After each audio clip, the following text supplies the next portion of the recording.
child's weight, their status is actually based on using the age and sex specific percentile for the BMI rather than exactly the way it's done for adults.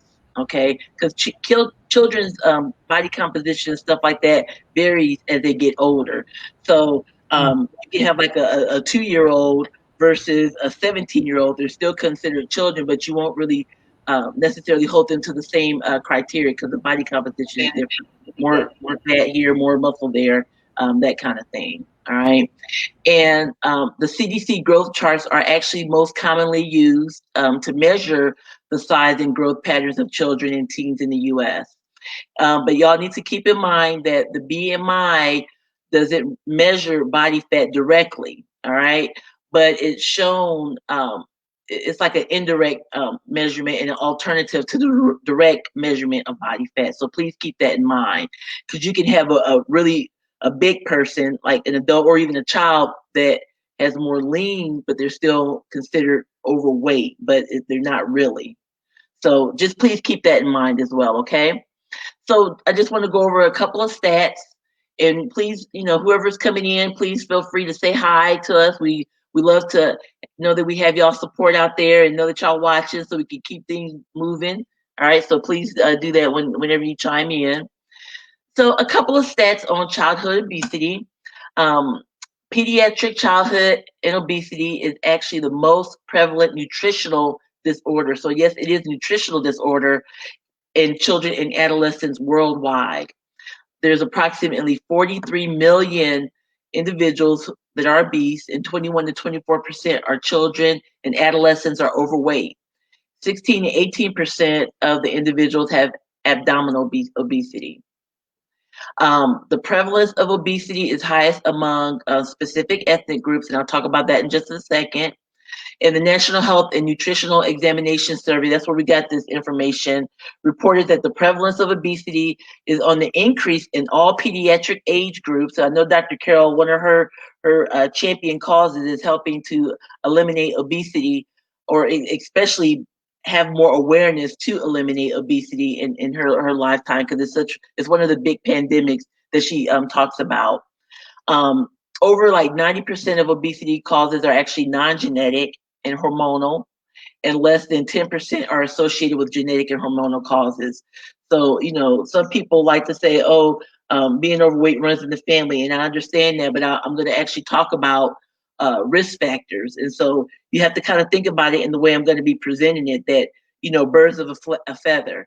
So people who live together may eat the same things, and they might say, oh, it runs in the family, when really, it's some of the choices that we're making and what we're actually feeding ourselves. So a couple of stats that are specific in the US, the prevalence of obesity was 18.5% and affected about 13.7 million children and adolescents. So that's a whole lot of folks. Obesity prevalence was 13.9% among 2 to 5 year olds, 18.4% among 6 to 11 year olds, and 20.6% in 12 to 19 year olds. So it's definitely out there. As far as like ethnic groups, Hispanics and non-Hispanic Blacks make up the majority. They're higher obesity prevalence, 25.8 in Hispanics and 22.0 in non-Hispanics or Black folks. And non-Hispanic Asian people had the lowest obesity prevalence. So let's talk about some of the risk factors. There's a few risk factors that I want to discuss, and one of them are the parents who are also overweight. So bigger folks, obese parents and overweight parents have children that are that way. So children with parents who are also overweight, they may have an increased risk of becoming obese, possibly due to genetics or possibly, and more so, unhealthy learned behaviors. All right. So parents that don't eat healthy foods or get enough physical activity, maybe encouraging their children, not necessarily intentionally, but to be repeating their patterns. Okay, because y'all all live together, y'all all doing the same things. So this is directly or indirectly. And of course, most parents want their children's best interests at heart. Um, and they want them to be happy, and some of them may interpret that as, stop hollering, stop crying. I'll give you what you want. Here, eat this. You know what I mean? So, you know, stop crying. So eat this. You know what I mean? And that'll stop them from crying. And so I like to tell my parents, especially in the well child visits, that you are the parent. You're the one who are establishing their eating habits when they are becoming older. Okay. And you're at a point now where you can control it. But when they get out there and become teenagers, they be eating what they want to eat, what their friends and stuff are eating. And, that's where the mess, starts happening. Okay. Having said that, body weight may be influenced by genes. And children with certain inherited genes may gain weight more easily. And there's some predispositions to some medical issues that can be leading to obesity and overweight. And while these weight issues may run in some families, not every child with a history of obesity in the family ends up being overweight or obese. So please keep that in mind as well. So it's totally like a combination genetics versus the environment as well, but also, what you're actually consuming. So another reason is actually a poor diet. And in many cases, kids who are obese may be eating too much and not getting enough exercise. And actually, when these kids get their calories from unhealthy processed foods, and then they don't, get out there and burn those calories off, those are converted to fat. All right. And these unhealthy food choices may actually lead to larger portions in their foods, drinking a lot of sugary drinks, sodas, processed foods, and that kind of thing, high fat foods. And another big one, because they're so convenient, is eating out at these fast food restaurants. You got these, you know, 3 sandwiches for $5. I mean, that's a great deal. You know what I mean? Especially if you don't have that kind of money, but it's really not the best. It's just not the best as far as nutritional value. And like I was saying, poor diet habits can run in families. All right. And the best way for parents to help change their family's eating habits is to make healthy foods like fruits and vegetables and cook. And, maybe y'all all can get together and cook your meals together and make it fun. Okay. And going back to the family meal time, maybe sitting at the table, you know, having these servings of foods and that kind of thing. But I know we're going to talk more about that, a little bit later. Another reason is the actual lack of physical exercise. So all I have to say is social media, video games, cell phones, laptops, TV. All right. They all have in common, you can just sit there. Okay, it's entertainment, but you're just sitting there, you're not moving, you're not doing none of that stuff, unless by some chance one of your TV shows are like one of those exercise TV shows. But most of the time, watching a comedy or some type of movie or whatnot that doesn't really entail moving around. All right, and the more that a child becomes less physically active, the higher the risk they will become overweight and obese. All right. So one of the things, of course, like Dr. Kell is going to be saying, is schedule some family time, some activities, and that kind of thing to get things moving. Another reason is good old fashioned boredom. You know, kids' minds are, wondering, they want to be doing things, but sometimes they just get bored. And so one of the things they do to fill their time is go eat something. Let me go get a snack while I'm watching TV. So boredom is something that can contribute to that. Another big one that, I talk about too is actually stress. Being a child, whatever age, can be stressful the way they're perceiving their own stress and their own problems. So kids that are going to school, they have their homework, they have the pressures of getting good grades. They have those pressures of trying to fit in. You know what I mean? And if you're already heavier, you might have, bullying, or you might have a stigma or something like that, which can actually be very, very stressful. And just being a teenager alone is already stressful. You got those hormones and stuff going, and you're trying to fit in. It's just like a big mess. So one of the things you do, you might, quote, self-medicate and, eat it. Eat that stress, and, go towards poor coping mechanisms that you eventually lead into adults. So learning those poor coping mechanisms, via food or poor nutritional choices, definitely affects, a child, and then they carry that on into adulthood. In addition to school stressors, you have those home stressors. We don't know what kind of environment it is at home.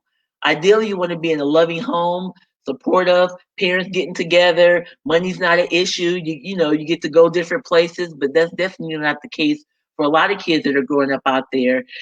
There could be some abuse, uh, siblings might not be getting along, the parents might not be getting along, and even if it's not verbally communicated, you feel that extra tension in the house if it's not a harmonious home, and that's definitely stressful. And again, there's poor coping mechanisms to dealing with that stress. Okay, and children and teenagers may not have a good way to channel that stressful energy. Okay, it might not be learned, and so there's another risk factor as well. Another really, really big one is limited access and resources. So, this is gearing more towards the parents. If parents don't know, you know, what's good to eat, then they can't pass that on to the children. And it's important for the parents to become educated as far as what's healthy eating, what's beneficial exercise, what is positive mindset and everything, so they can pass it to their children. And if they have like a heavy child, they don't want to be shaming their child. Oh, you too big, you don't want to be such and such. You want to support them so that they'll be able to have those healthy habits when they're eating and growing up and forming their adult habits. Okay, and then the affordability. Poor families unfortunately don't have all the options to get healthy foods, because eating very healthy can be very expensive, and so that's definitely a big risk factor. Again, leading to those fast food choices, poor nutrition, high calories that are nutritious. And then finally, marketing. That's a big one. I don't know if any people think about that, but marketing. When you see these TV commercials and whatnot, we're advertising these cute commercials with animals eating cereal and eating, hot dogs and, pizza and cheese and all that stuff, and it looks fun. I want to try that. So marketing is a big one. You don't see a carrot dancing around. You don't see the head of lettuce dancing around, saying eat me. You see the bag of chips saying eat me. And so marketing is soaks into that subconscious, and you're like, oh, when we at the store, let's grab that. You rarely see a kid go, for some apples, you know what I mean, in the store. The parents got to teach them to go to the apples. All right. So those are some of the risk factors for childhood obesity. And as you can tell, there's really no concrete 100% reason. It's definitely multifactorial. But knowing that this is an issue, the main thing is to become educated as a parent and then teach your children so that they can, make good choices when they become older. So I don't know if there's any questions out there. I can't see the chat, so I don't know if anybody's chiming in or not, but we'll keep going. And I know Dr. Kadisha is on the ready to talk about some of the complications, because definitely, as we've talked about many times on this show, food is medicine. Food can be our toxin as well. It can be our healer, and it actually predisposes you to having all kinds of complications what you're feeding your body. So Dr. Kadisha is going to be talking about the complications and consequences of childhood obesity. All right, you okay? Thank you so much. Welcome. You're welcome. Yeah. Okay, so yeah, just looking at the comments, uh, let's see. So Kiba said that she found that she mentioned the the balance between healthy food versus the good tasting food that her kids like to eat, and she was saying that she's found good healthy food that tastes good. She says her kids aren't overweight, but they still love to eat. So she's found that balance despite the videos, the computers, and the COVID. She's managed to find that balance. So keep, yeah. So if you could put some tips in the chat there for the rest of us on how to make healthy food taste good, especially for kids, I think a lot of people will, no pun intended, gobble that up. So, I'm sorry. so So I love those play on words.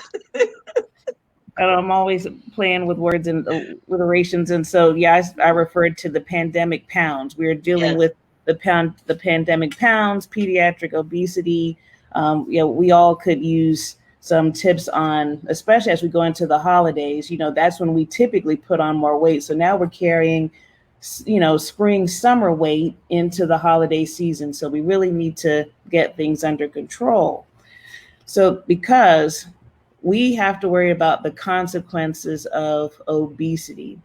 And there are immediate health risks and long-term healthcare risks that we have to worry about. So obesity during childhood can harm the body in a number of ways. Children with obesity are more likely to have high blood pressure, high cholesterol, which are risk factors for cardiovascular disease.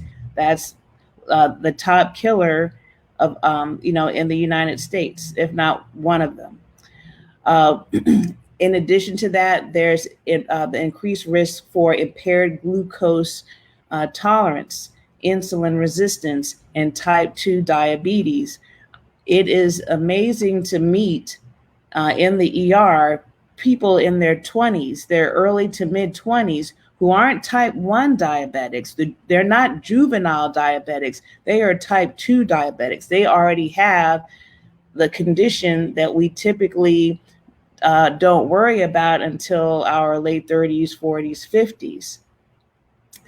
Also, a particular concern are breathing problems such as asthma, sleep apnea. When you imagine sleep apnea as a physician, you think of, an older person, someone who smokes, things like that. But there are young children, because of their obesity, who have sleep apnea.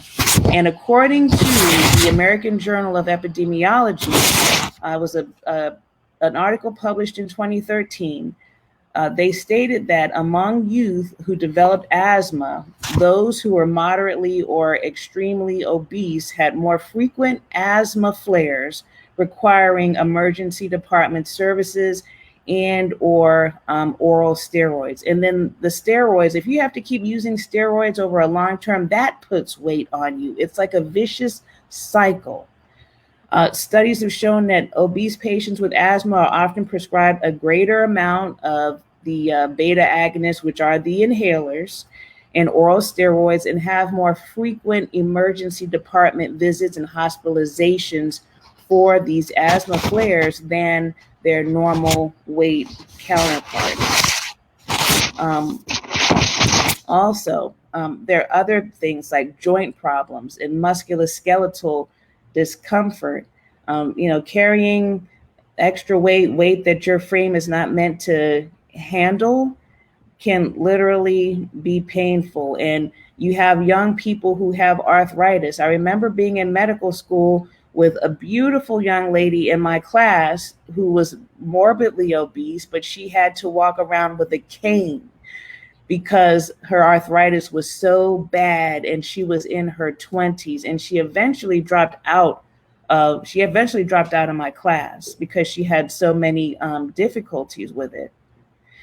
And then there's the fatty liver disease, which is, that requires a discussion in itself, because a number of patients I have come in with abdominal pain and they can't explain it. The lab work shows mildly elevated liver enzymes. They say they have so much pain. We get a CAT scan and all we find is fatty infiltration of the liver, which means that there are globules of fat that are spread throughout the person's liver because of their diet. And that diet also puts young folks at risk for gallstones, which is typically not something you experience until like your 30s or 40s. They used to say, fat, fertile, and 40. That was how we remembered someone who's more likely to have gallstones. Keyword 40, not 14 or 24. And then the obesity also puts you at risk for reflux disease like heartburn. And, that's a persistent, painful condition to have. So in addition to the physical, or the somatic issues of pediatric obesity, then you have to add on top of that, the psychological issues. Especially nowadays, it seems like the fat shaming is at an all-time high, and so we already have enough anxiety with the COVID-19 pandemic. I mean, that's like an everyday thing in the ER. But then imagine adding to it anxiety and depression over being chronically overweight, being obese in a society that that praises people who are slender just because they are slender, who treat people who are slender better just because they are slender. That leads to low self-esteem, lower self-reported quality of life, and and they might also have to deal with bullying and the stigma of the obesity itself. And then the most serious thing, the most concerning issue with pediatric obesity is the fact that these children become adults with obesity. It is great to see a person who is not obese as an adult who was obese as a child, but more likely, if you are obese as a child, you're going to carry that into adulthood. And and we already know what risks we face as adults, being slightly overweight, but then adding obesity to that, there's increased risk of several serious health conditions like heart disease, again, the type 2 diabetes, and even cancer. If children have obesity and those disease risk factors in adulthood, all of those conditions are more likely to be severe. Now, and I did some research to see, though, how does this show up in the ER? And, what kind of complaints are more frequent in overweight or obese children? And almost as expected, cardiovascular complaints were more frequent in obese children than their normal weight counterparts. And endocrine issues were also more of an issue as well. The greater the weight, moderately obese, severely obese, those were more frequent complaints or reasons or diagnoses once they were seen in the ER. So now that we've talked about the consequences and complications again being, more frequent hospitalizations due to asthma. That seemed to be the main thing. Asthma was the biggest concern. Hospitalizations, more medication, the vicious cycle of steroids, which can put on weight, which again may make asthma more severe. Now that we've gone over that, we want to go on and talk about treatment and prevention. We want to take this, in the more positive direction with the mindset master, the meditation master, and the obesity medicine expert, Dr. Carol. You very much have to Wait, unmute. Okay. Okay, I'm unmuted. Thank you very much, Dr. Khadijah and Dr. Dietrich. So in my practice, I do treat mostly adults, far more adults than I do children. So I've just taken lots of notes to share with you tonight. And there's some really excellent information. We do have a question here. How much physical activity should an 11-year-old and a 14-year-old get on a daily basis? And I'm going to answer that question as we talk about prevention of pediatric obesity. And hopefully I'll be able to get all the way to what we call the tertiary treatment or indications for bariatric surgery in childhood or adolescent populations. But we're gonna go as far as we go. We're gonna make it do what it do. So the primary focus in treatment in obesity for the pediatric population, believe it or not, is prevention. And what is so amazing to me about this is what it should be in the adult population as well. So the idea is that we want to cultivate permanent, healthy lifestyle habits. And that needs to start from littlest ages on up. Children are able to learn and adapt and understand some of these concepts as young as 2 years of age. And it does begin with the parents because, of course, the parents with children are the ones going out doing the food shopping, the food preparation, serving the food, offering the food. But that's the primary goal in childhood obesity, to look how do we optimize long-term health outcomes with a focus on cultivating healthy lifestyle. Now, here's something I want you all to write down. 5, so very easy to remember, 5, 2, 1, 0. 0. This is the algorithm for treating childhood obesity across all the ages from, 2 years old on up. So you want to do 5 or more fruits and vegetables daily. And I'm going to talk about doing something like a green shake or a smoothie to get, because, that's hard to get in. Even in COVID-19, when we've been shut in the house a lot, people are talking about it should be called the COVID-19 pounds, because children and adults have been packing on the weight. This is an opportunity to really learn about healthy eating and healthy cooking. You're in the house, so let's get healthy together. I know people who have gone both ways. People who have fallen off the wagon and gained the weight and whatnot, and other people who chose this as an opportunity. Well, let's plant the garden. Let's find out about how we can improve our diets. So either way, you get to choose. You get to choose. And why not choose to do the things that take a little time to learn about? Particularly, we aren't, sports have been canceled, or a lot of parents to protect their children have taken their kids out of sports activities. There's sitting in front of the Zoom all day. Well, when you get up, you need to get up and you need to incorporate some moving.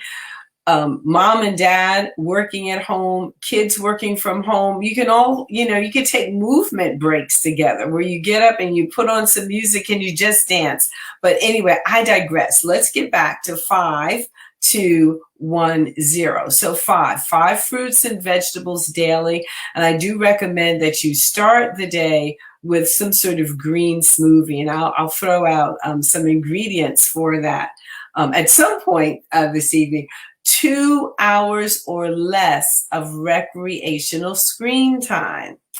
Now, unfortunately, the Zoom classroom evolves right into the video game, evolves into the Netflix movie, evolves into the TV show.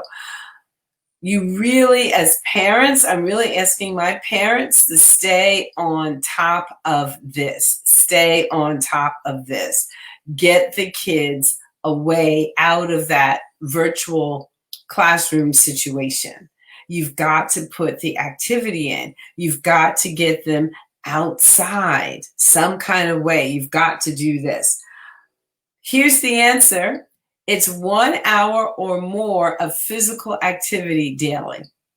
That's what you want for the pediatric population across all the age groups in the pediatric population from 2 up.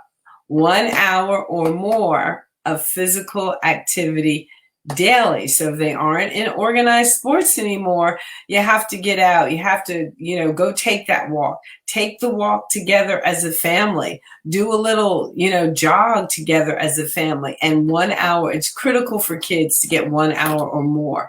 And here's the big one. 0 sugary drinks. 0. That means no soda. None. 0. That means no fruit juice with the high fructose corn syrup in it. Zero, none. You want your kids to drink water. And it says, one of the, recommendations coming out of Harvard is low-fat milk. I am not a proponent or advocate of dairy products at all.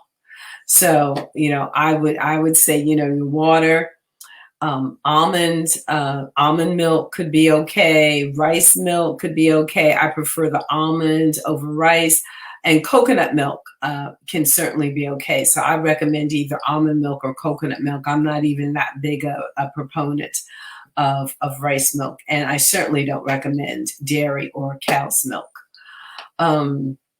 So that's it. You want to remember 5210, and you want to stay away from processed foods. If it doesn't rot, you probably shouldn't eat it. Period. End of story. If it doesn't rot, you shouldn't eat it. And I do recommend that parents be label readers and also teach your kids how to read those labels. And so that, that 5210, that's very simple, but that's the algorithm that's recommended by Obesity Medicine Association, Harvard, for treating and preventing childhood obesity. So now there are 4 stages of treatment. There's stage 1, which is the prevention plus. That's the 5210. There's stage 2, which is structured weight management. And most pediatricians can help you with this, but you might want to see someone who is an obesity medicine specialist who has an interest in children once you start to get into stage 3, but definitely for stage 3, which is comprehensive multidisciplinary intervention. So then you're working with a nutritionist. You might be working with someone with exercise and movement. You're working with your medical doctor, all right?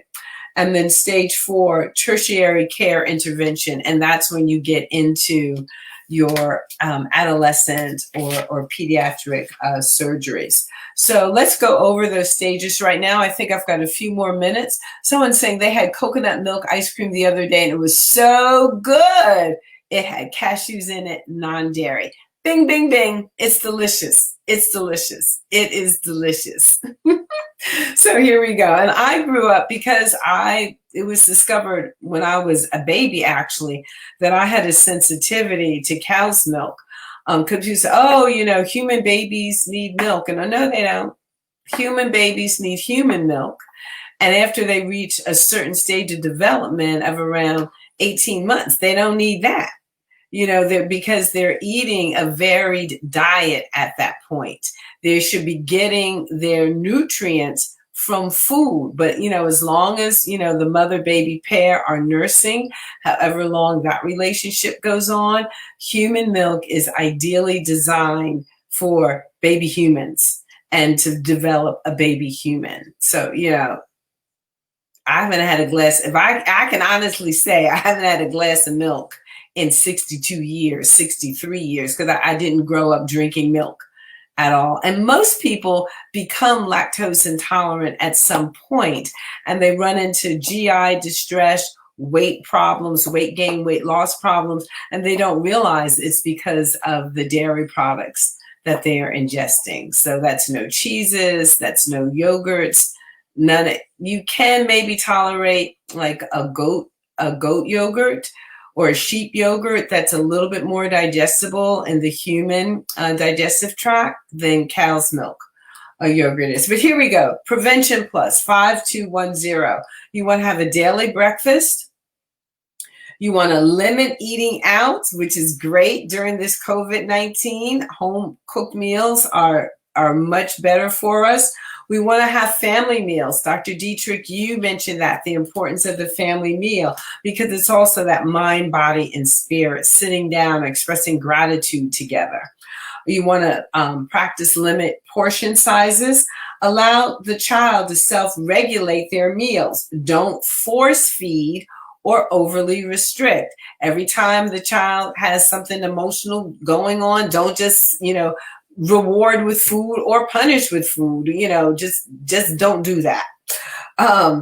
You want to increase the physical activity, and you want the physical activity for younger children to be unstructured. So good old-fashioned play, good old-fashioned play. And then finally, you want the activity for older children. Older children do better with structured activities. And I know that's a little bit hard. If, you know, you're not a phys ed teacher. One of my friends is saying, she said, you know, I'm an orthopedic surgeon, but this is just not my calling to be a school teacher with these boys. Not my calling, not my calling. So, but you do need that structured activity for older children. And there are a lot of things out there on YouTube and Netflix that are actually good structured activities for the older kids. You want, well, this would be more for the providers out there that are working. So I'm going to skip this. So structured weight management is stage 2 in prevention. So this is planned diet or diet eating plans that you want to put the child on. And diet is not an end game. With any other species, we say, oh, well, that's the elephant's natural diet. That's the chimpanzee's natural diet. It is your eating behaviors that support your life. And so that's really the definition of diet, not something that you go on to lose 15 pounds. And then when you lose the 15 pounds, you go back to the eating behaviors that triggered the weight gain in the first place. No, diet is your lifestyle behaviors. You want to really work with a nutritionist, somebody who's knowledgeable, and this is the way you're going to eat for your life. This is how this is the lifestyle eating behaviors for a healthy child. This is the lifestyle eating behaviors for a healthy adult. This is the lifestyle eating behaviors for, a healthy family. Again, reducing that TV and screen time to less than an hour per day. What's on? What's on there? You've been on Zoom all day working and in the classroom, what you gonna watch TV for and sit some more? That doesn't make any sense. All right, so plan supervised activity for 60 minutes a day. This is in stage 2. You want to definitely plan it in stage 2. And food recording or logs of food and beverages. Food recordings or logs of food. And this is very helpful. I tell people to do this 2 weekdays, like on a Tuesday and Thursday, and then do one on a Saturday or a Sunday. A lot of people don't even realize what they're eating or how differently they tend to eat on a weekend than they do during a weekday. Thank you, Dr. Khadija, is putting all these nuggets in the chat. So that's your stage 2, structured weight management in the adolescent population. All right, so this is very important.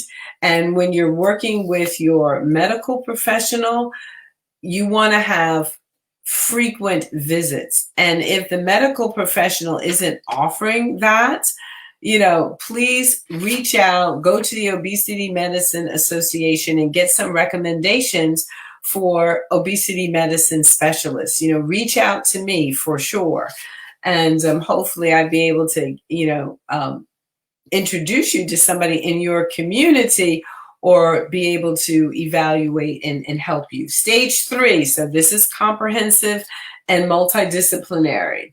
So let me just go back here to look my notes. So this is your stage 2 structure plus increased intensity of the structured physical activities, the food logs, less than, so you really want to, drill down on these things. You're going to, again, increase the frequency of visits to your healthcare team, and you're going to look for a specialist.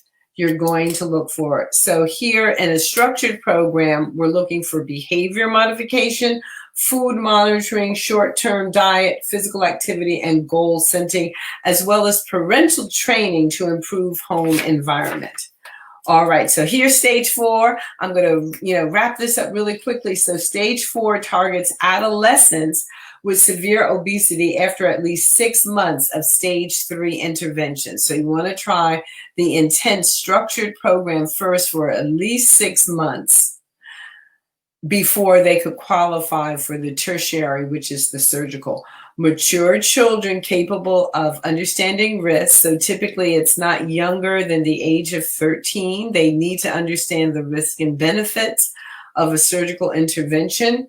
And there should be a pediatric weight management center with a comprehensive multidisciplinary team, or else, you put the child through the intensity of the surgery, but only to have them regain all the weight, because this has to continue from that. It's the support afterwards. It's the follow through afterwards that allows a successful surgery to be complete. And that's to be for the patient to be satisfied, for them to have cultivated with their team a lifestyle that they can follow, so they can keep the weight off that they've now dealt with surgically. So other part of stage 4 is very low calorie diets. So protein sparing modified fast refers to a caloric intake of 300 to 800 kilocalories a day. So you can see this has to be monitored medically. Need to monitor the electrolytes, and that's one approach. Medications, metformin is approved for children older than the age of 10. You have to check them for PCOS, polycystic ovarian syndrome, and also for insulin resistance. And then there's another medication, orlistat, who's approved for children greater than 12 years of age. And then the weight loss surgery. So those are some of the avenues we have for the tertiary care or stage 4 prevention. So I'm going to, wrap it up there. So quick recipe for a green drink. You want to put 3 to 4 apples in there. You want to put a handful of kale, spinach, 1 cucumber, and 2 or 3 stalks of celery. Blend it all up. The apples will give it some sweetness. And of course, you get the natural sugar from the apples. You don't put any added sugar in it. And, there you've got your cucumber, your celery, your kale, your spinach, and your apples. It's hard to get 5 servings of fruits and vegetables in a day, but you can start your day off with that. And, blend it all up and drink it down. And it's really interesting because you will notice a boost or a lift in your energy. So that's all I got time for, you all. I just wanted to add to when you were talking about earlier about no soda, no sugary drinks, none of that stuff, juice, all that stuff. One of the things I wanted to add, sometimes you like a little bit of flavor with your drink. And so what I recommend and what I typically do is like fresh squeezed lemon. Some lemon in the water is quite refreshing. It's very hydrating. It gives that little extra flavor. Of course, not with any sugar or sweetener, none of that stuff, but just fresh squeezed lemon water is excellent. So that's one of the recommendations I have. If you don't really want to do the juice or the soda, but it's nutritional and it's delicious. Another tip: try that, putting some cucumber and letting that soak in your water. That is delicious and refreshing. If you have to do a carbonated beverage, make sure it's non-caloric. There are flavored seltzers out there, less healthy, because the body doesn't like all that gas, because that is gas that makes the carbonation, but it is certainly way better than having a soda. You might as well just be pouring sugar into your veins. And that is never healthy in circumstances. Yeah. So you can do it. You can do it tasty and flavorful. You can make your beverages tasty, flavorful, healthy, and it's up to you. And this is a perfect opportunity in this pandemic caused by COVID-19 to learn a little bit more about food as medicine and implement it together as a family. Just try it little bit by little bit. Little bit by little bit, and see what happens. And instead of saying, oh, I gained the COVID-19 pounds, this is an opportunity to lose the COVID-19 pounds. This is an opportunity to try out the different exercise programs and routines that are popping up all over the place. You know, I work out virtually with my personal trainer. I take an online dance class. My goodness, I broke my foot working out during the shutdown. You know, so you don't go that far, but you know, you can do. I've been doing online qigong classes. I do workout Wednesday, and we do qigong moves. So if you've got some physical limitations, that's gentle movement that just about everyone can do. Sitting down, lying down, standing, you know, the options are there. Let this be a golden opportunity to do something about the worldwide pandemic. That's one of the 5 pandemics I talk about, the worldwide pandemic of obesity. And certainly, my goodness, for our children, so they don't have to grow up with all the comorbidities. Overweight and obesity itself is a risk factor for the comorbidities of COVID-19. So you really want to do what you can to prevent it and develop the lifestyle habits that you need to develop. And I wanted to like just chime off what you were saying too, like as far as the family, make it a family thing because you all are all living together. You know, you're all watching TV together. So why not all walk together? Why not all go dance together? You know, cook together, do that. So instead of just shifting the energy to sitting on the couch and watching TV, get out there and get some fresh air, you know, so you can have a dance contest with the family, make it fun and enjoyable and laugh and all that stuff. So just try and make it a family affair to have more of a healthful eating and exercise regime because it's affecting the whole family. Yes, and one last question from Victoria, our super commenter here. She asked if honey is a good substitute if you need sugar. Is honey a good substitute? You can get away with a little bit of honey.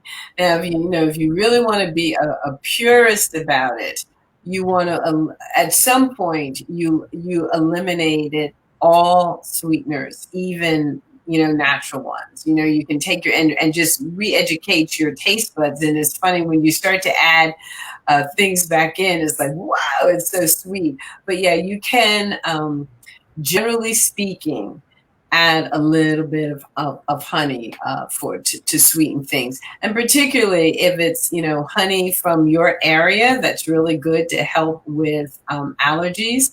However, if you're a vegan, that's one of the things you don't eat at all, ever, is honey. So it really right. Depends. But yes, if you are a person that does consume, a range of sweeteners, then you have to eliminate all the other ones. You can hold on to a little bit of honey.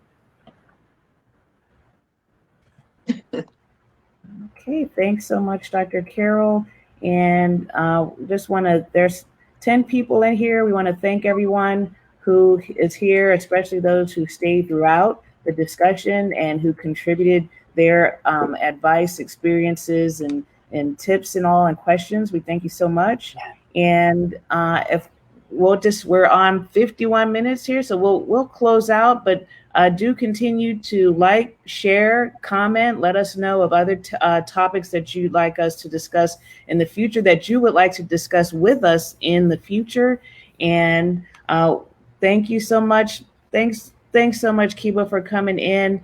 And yeah, do join us again in the future. Everyone join us in the future. And you guys have a great night, and see you guys next time. Thank you so much for coming. Oh, but I'm sorry, but yeah, our farewells, forgot the farewells. So yeah, I'm Dr. Khadisha. I'm your board certified emergency medicine physician, author of the book, Help Us Help You in the Emergency Room. Dr. Carol.